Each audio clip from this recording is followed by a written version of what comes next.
SHT-45 humidity and temperature sensor.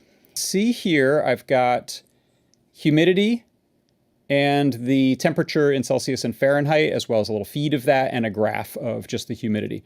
So right now, humidity is at 46.5. It's fairly humid here today. I have a little Tupperware container here with some desiccant in it. Throw it inside of here. And let me turn the page back on. You can see it has already dropped to 11%, 8%, 7%. So if you've ever wondered just how drying is that desiccant, that's just been sitting in there drying the air in that container for the last hour or so. The SHT-45 humidity and temperature sensor with Stemma QT and the PTFE filter.